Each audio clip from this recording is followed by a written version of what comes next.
আমাকে 2017 4 December 4 December আমি যখন যাচ্ছিলাম এয়ারপোর্টে নিজে গাড়ি চালিয়ে আমার মেয়েকে আনার জন্য, সেখান থেকে আমাকে DGFI director general of forces intelligence, army, navy and air force মিলে, যেটা কুখ্যাত আয়নাঘর কিংবা যেটা বলেন টিএফআই, তাদের লোক আমাকে অস্ত্রের মুখে তাই টেনে নিয়ে যায়। রাস্তায় অনেক ধস্তাধস্তি মারামারি হয়, কিন্তু ওদের সাথে আমি পেরে পারি নেই, কারণ ওরা ছিল দুটো মাইক্রোবাসে 10-12 জন লোক, আমি ছিলাম একা এবং ওদের সবার হাতে অস্ত্র ছিল।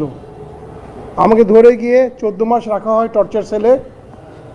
আয়নাঘরের দুটো ভাগ আছে, যেটা আপনাকে আয়নাঘর এখন বলেন যেটাকে আমি জিআইসি বলি, let's joint interrogation sell, DGFI এর কচুক্ষেতের পিছনে।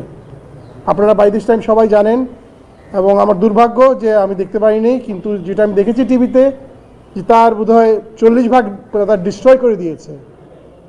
আপনারা যদি আয়নাঘর কি আসলে জানতে চান, তাহলে বড় বড় যদি আপনাকে যে কি বলে কন্টেইনার আছে না, লোহার কন্টেইনার দেখেন জাহাজে যায়, ঠিক ওইরকম যদি আরও লম্বা করেন, অন্ধকার করে রাখেন, যে ওটা ভিতরে যা থাকে ঠিক আয়নাঘর তাই ছিল।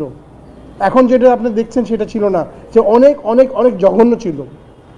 এবং তারা সেখানে আমাকে 5 মাস রাখে হলো রিমান্ড সেল, যেখানে গ্রেড 2 টর্চার 24 ঘন্টা একজনের বন্দির উপর চালানো হতো। ওখানে 10টা সেল ছিল, এবং অসহায় ব্যক্তিদেরকে কান্না যে কি টর্চার করা হতো আমি অকল্পনীয়।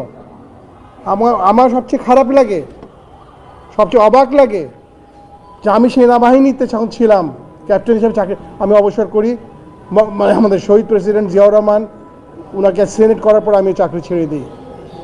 এবং তারা যে কর্মকর্তারা আমার সাথে চাকরি করেছে এবং বিদেশে দেশে, সেই ব্রিগেডিয়ার, সেই কর্নেল, তারাই অবসর নিয়ে আমাকে যে অমানসিক অত্যাচার করতো, যেটা কি মানুষ?